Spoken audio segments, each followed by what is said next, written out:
अस्सलामुअलैकुम नाज़रीन, मैं मोहसिन इस्तकबाल करता हूं आपका Mohsin Zaheer computers YouTube channel में। दोस्तों, अगर आप भी इस तरह का डिज़ाइन बनाना चाहते हैं तो आप हमारे इस चैनल को सब्सक्राइब कीजिए और साथ ही में बेल आइकन को दबा दें ताकि जब भी हम कोई नई वीडियो अपलोड करें तो उसकी नोटिफिकेशन आप तक पहुंच जाए। तो आइए शुरू करते हैं। हम यहाँ से कोरल ड्रा को खोल लेते हैं और इसके बाद हम यहाँ से इस टूल पर जाते हैं, लिफ्ट टूल के ऊपर। इसको हम यहाँ से ले लेते हैं और इसको हम कंट्रोल दबाकर इस तरह से बना देते हैं। अब इसके बाद नाज़रीन हम जाएंगे प्रॉपर्टी बार में, यहाँ पर इस जगह इसमें यहाँ पर ये बीच वाला ऑप्शन, ये वाला, इस पर हम क्लिक करते हैं तो इसे दोस्तों ये इस तरह से हो जाता है।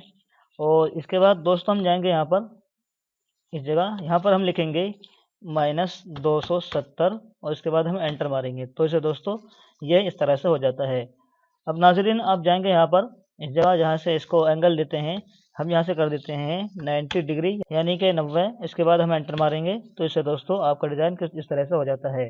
अब नाज़रीन आप इसको यानी कि इस बॉक्स को कन्वर्ट टू कर्व कर दीजिए, यहाँ से कन्वर्ट टू कर्व। इसके बाद जाएंगे आप शेप टूल पर और शेप टूल पर जाने के बाद दोस्तों यहाँ पर आपको एक नोड बना हुआ नज़र आ रहा है। पहले इसको हम यहाँ पर डबल क्लिक करके इसको डिलीट कर देते हैं। जैसे कि मैंने यहाँ पर डबल क्लिक करके डिलीट कर दिया है तो अब दोस्तों यहाँ से वो नोड गायब हो चुका है यानी कि डिलीट हो गया है। अब हम एक मरतबा शेप टूल से इस लाइन के ऊपर क्लिक करते हैं और इसके बाद जाते हैं हम नाज़रीन यहाँ पर इस जगह, यहाँ से कर देते हैं इसको कन्वर्ट टू कर्व। अब दोस्तों इसको हम इस तरह से, यहाँ पर ये हैंडल आ गए हैं, इन हैंडल को पकड़कर इस तरह से आप बना लीजिए थोड़ा सा इस तरह से। दोस्तों कभी कभी क्या होता है कि आपने कर्सर को बाहर क्लिक कर दिया तो इससे दोस्तों आपके हैंडल गायब हो जाते हैं, तो उनको दोबारा लाने के लिए आप यहाँ पर क्लिक कर दीजिए या फिर यहाँ पर इस जगह, तो ये हैंडल ज़ाहिर हो जाते हैं। अब इसके बाद आप दोस्तों अपनी मर्ज़ी के मुताबिक इनको इस तरह से सेट कर सकते हैं। इसके बाद जाएंगे आप पिक टूल पर और कंट्रोल दबाकर दोस्तों इसको नीचे से ऊपर की जानिब इस तरह से कर दीजिए और जब यहाँ पर आ जाए इसकी आप माउस के ज़रिए कॉपी कर दीजिए, जैसे कि मैंने यहाँ पर कॉपी कर दी है।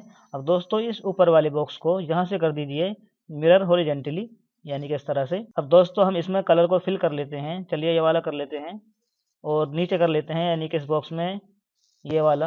अब इसके बाद नाज़रीन हम इस पूरे मजमूए को यहाँ से सेलेक्ट करते हैं और यहाँ से कर देते हैं इसकी आउटलाइन को ख़त्म इस तरह से। तो दोस्तों इसको देखकर आपको कुछ याद ज़रूर आया होगा।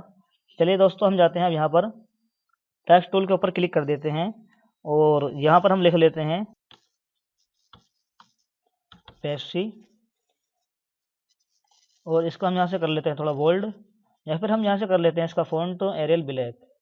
अब दोस्तों इसको हम यहाँ से कॉर्नर पर से पकड़कर इतना बड़ा कर लेते हैं और एक बार और इसके ऊपर क्लिक करेंगे और यहाँ से इसको थोड़ा स्क्यू कर लेंगे इस तरह से। अब दोस्तों इसकी हम एक कॉपी कर लेते हैं प्लस के ज़रिए इस तरह से। इसके बाद दोस्तों वो कॉपी जो इसके ऊपर बनी है उसको हम यहाँ से कलर कर देते हैं वाइट, ये वाला, और इस कॉपी को नीचे वाली एरो के ज़रिए थोड़ा नीचे कर लेंगे इस तरह से। और फिर इसके बाद दोस्तों राइट वाली एरो से थोड़ा सा इस तरह से कर लेंगे। अब इसके बाद नाज़रीन आप यहाँ से इसको आउटलाइन दे दीजिए इस जगह से यानी कि यहाँ पर राइट क्लिक कीजिए। अब इसके बाद नाज़रीन आप इस पूरे मजमूए को कर लीजिए सेलेक्ट इस तरह से और यहाँ से कर लीजिए ग्रुप यानी कि अरेंज मेनू में से यहाँ से ग्रुप और इसको यहाँ पर लाकर रख दीजिए।